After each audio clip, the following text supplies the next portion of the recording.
Bismillah Rahman Rahim. Assalamu alaikum, my dear students. Today we are going to study lecture number 5 from the time of Hazrat Abu Bakr Siddiq.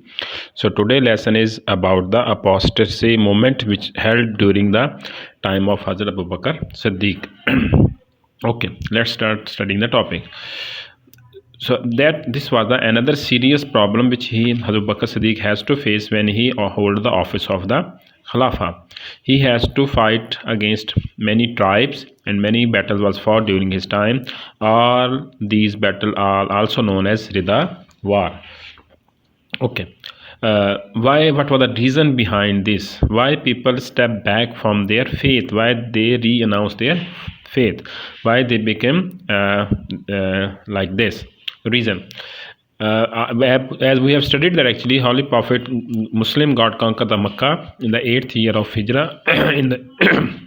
So after the conquest of Makkah, whole of the earth came under the control of Islam because Makkah was the capital city of Arab. So the one who controlled the earth means that he is the superpower of the earth. So there were many tribes and many people who accept Islam after the conquest of Makkah, not because of their loyalty to the faith, not they accepted Islam. Many of them, they did not accept Islam because of Islam, but they accept Islam because they knew that the future of Arab is belong to the Islam, to the Prophet, peace be upon him. So that is why in order to survive, to be protected, or to get some political benefits, they enter in the fold of Islam. So basically their acceptance of Islam was not loyal as it should be, but they got accept Islam because of some material benefits. So when Holy Prophet died, they stepped back and re-announced their faith. They thought that Holy Prophet is the only person who united the people of Arab, and the Holy Prophet is the only person who united the Muslim. Now he is no more in this world, so we are not supposed to remain loyal and devoted towards some. We are not supposed to face pressure, and we are not supposed to face any kind of restrictions from the Islam. So because their faith was for worldly benefits, in order to get again to live their life according to their rules and values, they re-announce their faith after the death of the Holy Prophet, peace be upon him.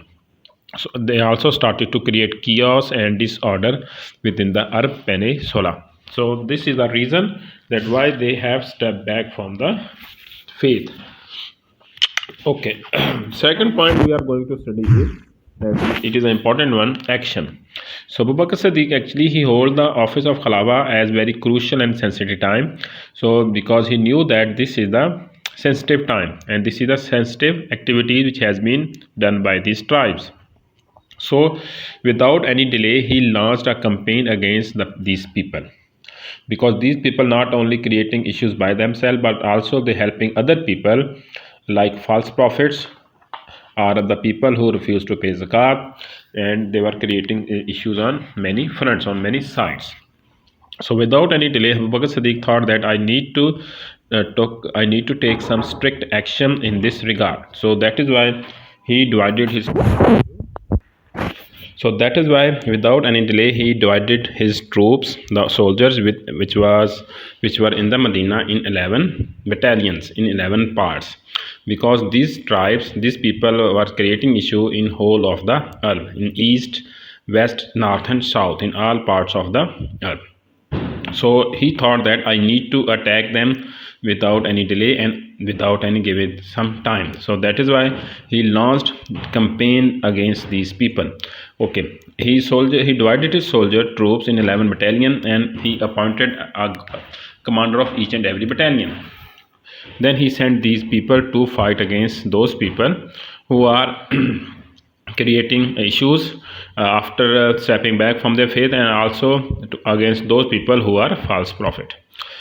So Abu Bakr Siddiq actually give them some specific method and give them some kind of instructions regarding this, that how you need to fight, because they have accepted Islam in the first place. So he said to them, first of all you need to invite them to Islam, tell them everything, tell them the reality of Islam, tell them show them the true picture of Islam. So this was the instructions were given by him. If denied, then you need to start the battle. So Muslim commanders followed his methodology, and after the preaching or after their message to these people, many tribes submitted themselves to the Islam, and they repent from their activities and they came back to the fold of Islam. But many tribes, they refused the message. So that is why war was started against them. So Muslim fought bravely with courage and with kind of a passion, everything. So that is why within a year the control of Islam was re-established in whole peninsula, in the whole Arab peninsula. So because he launched the company, so that is why it was easy for Islam to re-establish the control of the whole peninsula. And so Islam again was strengthened within the Arab. All threats came to an end. So this is how, my dear students, Abu Bakr Siddiq's policy and his determination and his courage led Islam to become more firm within the Islamic, within the Arab. So that is why one scholar said about him, he was the right man at right place. Because of these activities, he is also known as the savior of Islam. So we are going to done here with tomorrow, inshallah, we are going to study the next one. Allah Hafiz.